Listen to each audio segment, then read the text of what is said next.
요즘 AI 전쟁 정말 뜨겁잖아요. 근데 이 전쟁의 승자가 단순히 코드를 제일 잘 짜는 사람이 아닐 수도 있다는 이야기가 나오고 있어요. 경쟁의 판도가 소프트웨어에서 뭔가 훨씬 더 현실적이고 손에 잡히는 걸로 옮겨가고 있다는 거죠. 자, 그 변화의 중심에 있는 개념이 바로 지능형 기판이라는 건데요. 좀 생소하죠? 쉽게 말해서 AI의 미래는 이제 눈에 보이지 않는 코드뿐만 아니라 컴퓨팅 파워나 에너지, 반도체 같은 물리적인 기반 위에서 결정된다는 거예요. 이게 바로 앞으로 AI 패권의 새로운 기준이 될 거라는 겁니다. 자, 그럼 이런 흐름 속에서 갑자기 실리콘밸리의 엄청난 주목을 받기 시작한 한국의 AI 스타트업들이 있습니다. 도대체 이들은 어떻게 그 까다로운 실리콘밸리 거대 자본의 마음을 사로잡은 걸까요? 한번 들여다보죠. 지금 보시는 이 회사들이 바로 KAI의 어벤져스라고 할 수 있습니다. 하드웨어 쪽에서는 리벨리온과 퓨리오사 AI가 절대 강자 엔비디아의 도전장을 내밀었고요.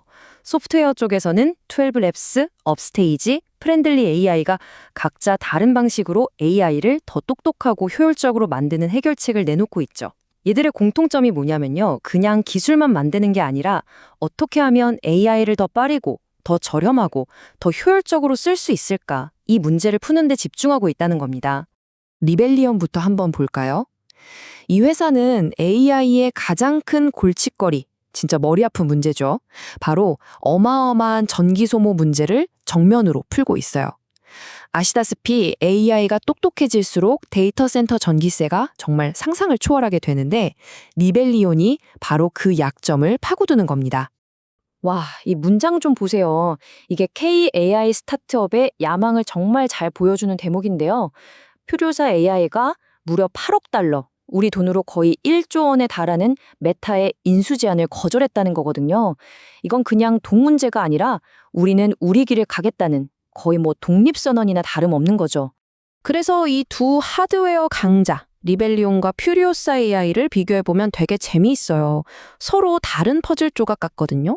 리벨리온이 데이터 센터 전체의 전력 효율을 높이는 데 집중한다면 퓨리오사 AI는 특정 연산에서 그 누구도 따라올 수 없는 속도를 내는데 특화되어 있어요.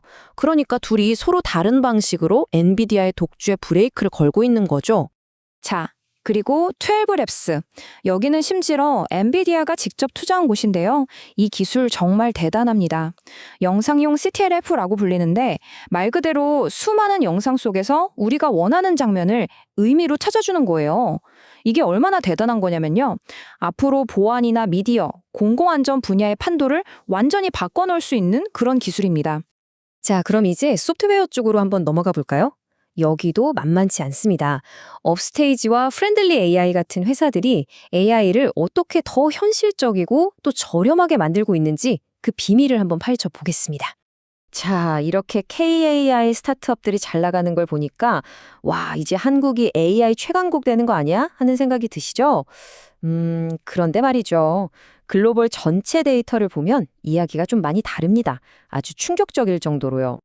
이 그래프가 보여주는 현실이 정말 냉혹합니다.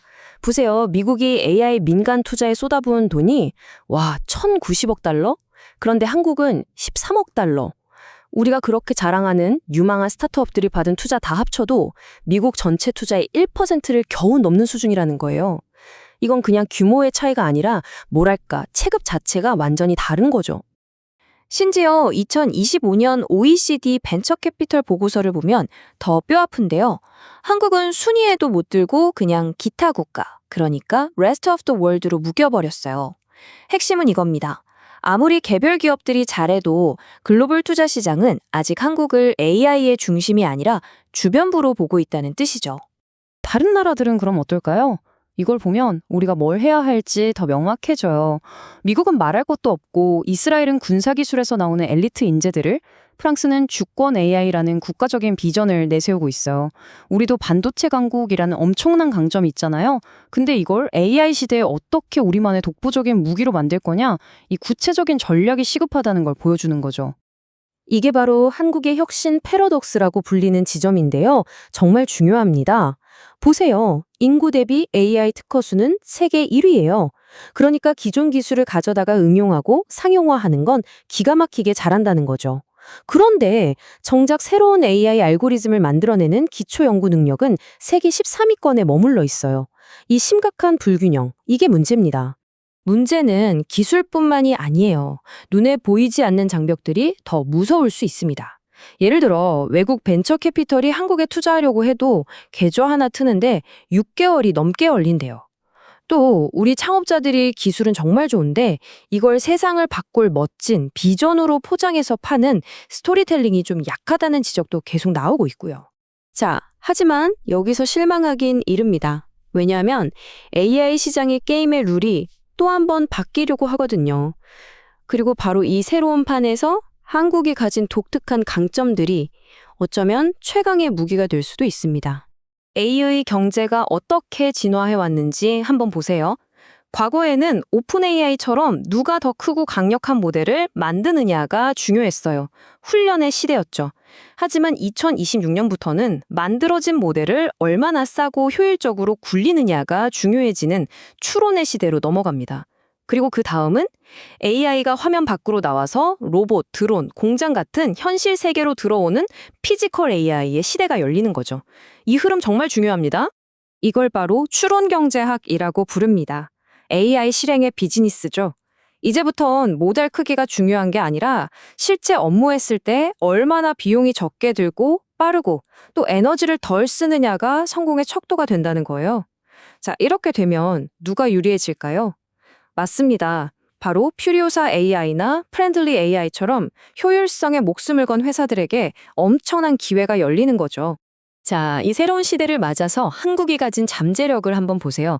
그야말로 압도적입니다. 세계 최강의 반도체 제조 능력, 세계 최고 수준의 5G 인프라, 그리고 이건 정말 드문 조합인데 원자력 같은 에너지 기술과 AI 칩 설계 능력을 동시에 가지고 있어요. 예전 소프트웨어 경쟁에서는 이게 별로 중요해 보이지 않았을 수도 있지만 피지컬 AI 시대에는 이게 바로 우리의 핵심 자산이 되는 겁니다. 그래서 우리가 추격자를 넘어 리더가 되려면 어떻게 해야 할까요? 딱 세 가지 전략이 제시됩니다. 첫째, 우리의 강점인 하드웨어와 소프트웨어를 묶어서 엔비디아에 대항할 한국형 풀스택을 만드는 겁니다. 둘째, 외국 자본이 물밀듯이 들어올 수 있도록 과감하게 규제를 풀어서 아시아의 AI 수도가 되는 거죠.